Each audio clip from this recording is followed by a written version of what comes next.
First up, in this segment, we're going to discuss the game that we played the most in 2024 and why. Ooh, nice. So, let's get things started with Daniel. Oh, with me? Yeah, you don't I'm going to let you start? I don't want to start. I'm throwing things in a new year. Okay. New me. Wow. I'm Okay. a giving person. I'm going to let myself go last. While he finishes his list, he'll let us all go. That's right. Give That me is my 1 second prediction. here. Okay. And well, also a new turn the leaf for him is he's actually going in order like we're supposed to. yeah. Well, Well, I mean, that's he's true, too. supposed to start, but He's that's supposed to fine. Sure, but at least But he's going in the square, correct? Correct. He usually throws it to John, so this Right. is an improvement. He's getting closer to the right start. All right, guys. Well, this year is actually, if you've been following me on FBC Gamers for many years, I've always posted my most played games, and it has always been Marvel Legendary for like the past 5, 6, 7 years. And this year, guys, is the first year Marvel Legendary did not even make my most played games list. Wow. I don't even think I played it a single time this year, which blows my mind. And that's because my old favorite game has been replaced by my new favorite game, which is my most played game, which is Marvel Champions. It's like Marvel Legendary, but more entertaining because it can be played with groups a lot better. The problem with Marvel Legendary was always when I played it with different groups, it would always take so long because they have to read every single card in the deck building game.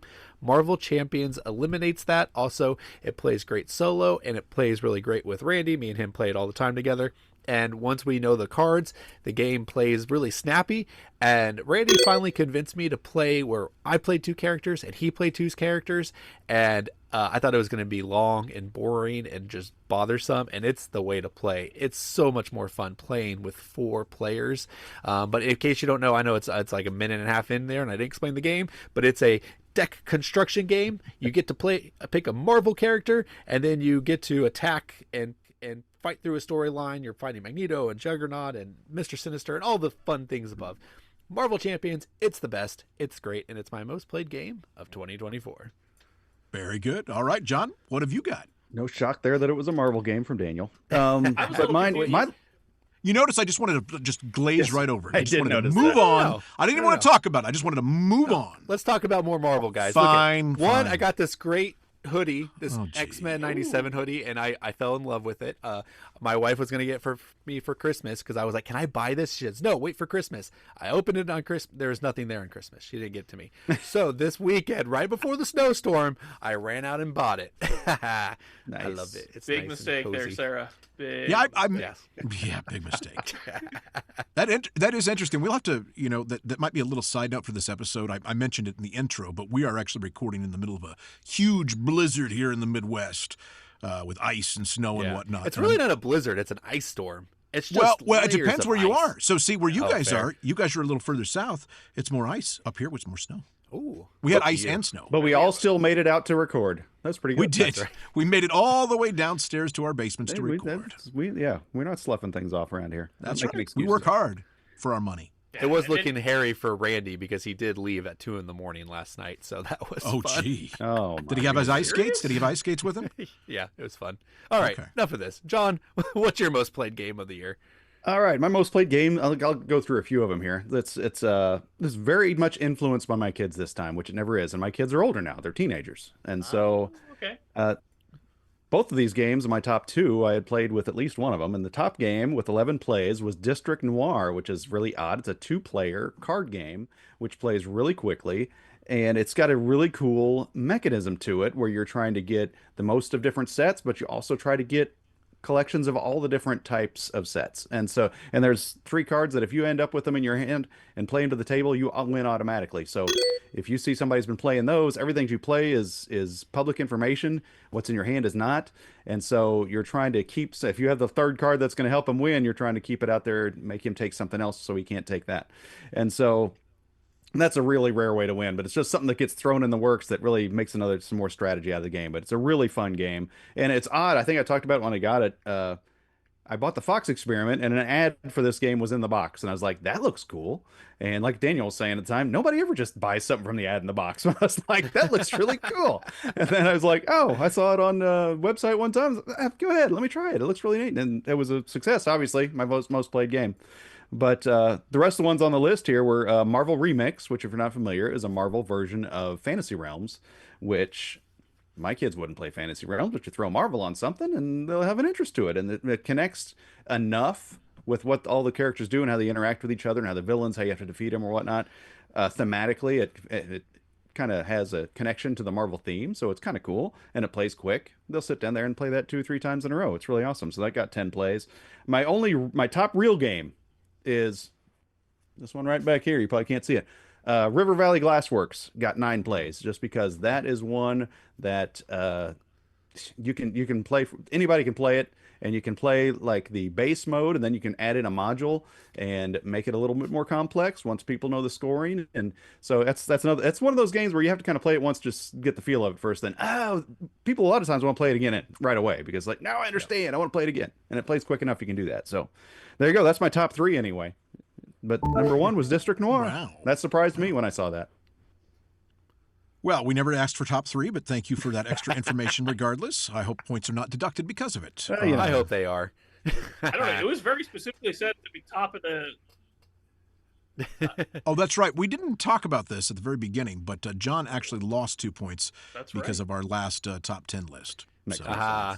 Wait. Well, not our last, but the Taylor Swift one specifically. It's because he put on Filthy Rich. Have you even played that game, John? Well, ridiculous. No. Ridiculous. Anyway, but that's a throwback to a time far long ago in a galaxy. A great episode. Go check it out. Yes, it is. It's phenomenal. Top 10 games to play with Taylor Swift. Yes. So is Andy going to have -2 points next episode then for broom service? We'll see. Well, no, I don't think that's the one that lost. That's not the one that lost. Thank you very much. We're still in contention. Okay. We're going to have to discuss whether it's mine or his. Both? We'll talk about it, though. Chris, maybe. You're on the clock. It's an old school game, and if you're both losing, you both lose. All right. So,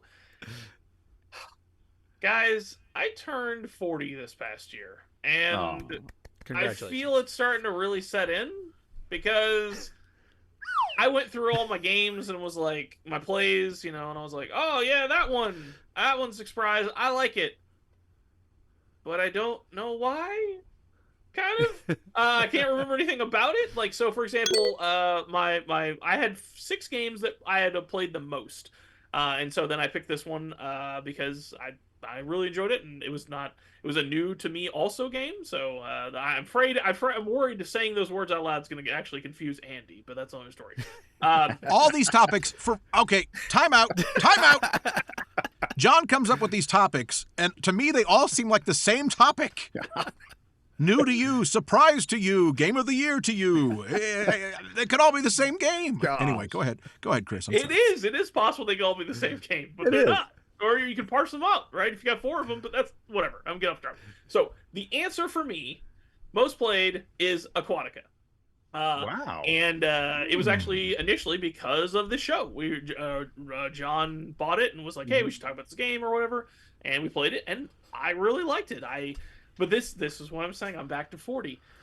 I don't really remember a whole lot of what I do in this game. I know it's like a kind of a deck builder, and I know you kind of buy the cards. Well, but like, John, can you fill in a little bit at the game here? Because again, I got this 40 brain going on. I award you no points, and may God have mercy. And that's fine. I got no problem with that. But I did make within my 2 minutes, so I think I'm the only one so far. So I actually get points, and you guys should. I stopped right on the dot. Thank you very much.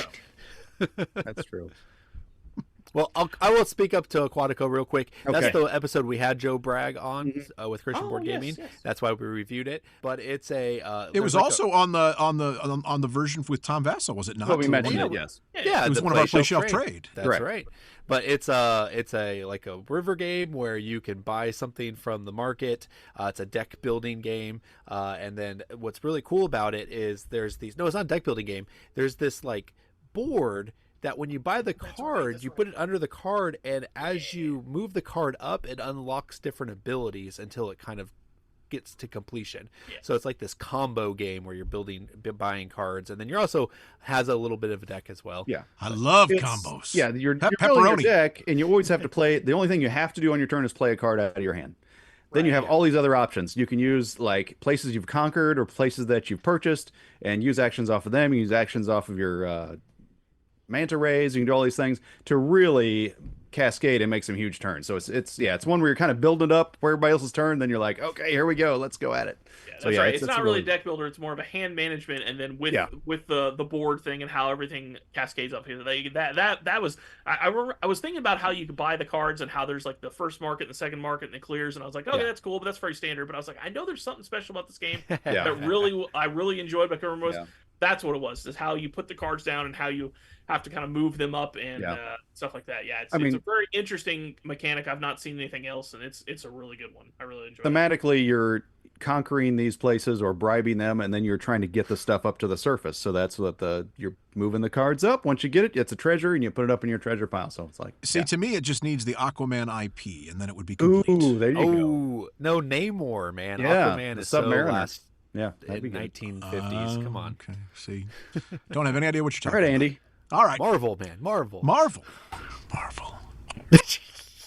Well, it's my turn, so I'm going to go. For me, the one that made it to the list was an interesting one this year, and it was influenced by my kids because my kids like playing this one, especially my oldest. And that is the modern rendition of Liar's Dice, Skull. Skull made it to the list and was played quite a bit.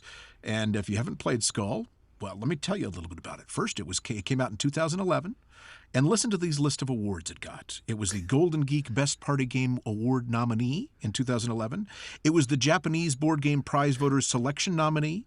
It was also Spiel des Jahres Recommended, which obviously means a lot. Means it's in German. And the Spielgut Vanet Hat Jar Family Games 12 years and older winner. Ooh. Oh. Yeah. So that just to give you a little bit of clout, it deserves a little clout. It's number 33 on the party game list on BGG. And Skull is basically just a bluffing game. It's a bluffing game like Liar's Dice. And what's so fun about it, though, is if you get the right crew together to play, it is a blast. You're looking for little tells, little mannerisms that people will do. It's ultimate bluffing game, and really had a lot of fun with it. But again, it has to have the right crowd. If you have the wrong crowd, it can fall flat. Is this the Coasters game? This is the Coasters game. Yeah, the Coasters game is really good. Like, see, I got my 40 brain on, so I don't know. I don't remember using dice in the game. Is there really dice in the game? No, you don't. But Liar's Dice is a very similar game. Sure. Yeah, Okay, I love that he said the modern Liar's Dice, where Liar's Dice is an old casino, like a bar game or whatever, and so was Coasters. They're actually very old games that were just thrown in a box and sold. Oh, okay. I didn't know that. But modern. Yeah, that's fine. No, Whatever. Yeah, regardless, I think I played Skull, I don't know, first time a couple years ago. It's really good. Like, for what it is, it's a really good game. Well, and it's one of those nice filler games, too, that you can play a lot of. And that's why it made the list as one of the most played games. Right. Very closely followed, by the way, by No Thanks, which is also a filler game. No Crocodile this year. That's a shocker. Yeah, I didn't play as much Crokinole as usual this year for some reason. I don't know why. More like a croca no. Because you took it off that table and put a coffee bar in a place. That's true. I moved it. It got moved from the Crokinole area in my basement. So it's a shame. All right, that'll do it. All right. Well, tell us what you think. What was your most played game of the year? We'd love to hear it in the comments, and we'd love to hear what you think about our most played games. And always like and subscribe and follow us because we are desperate for your love.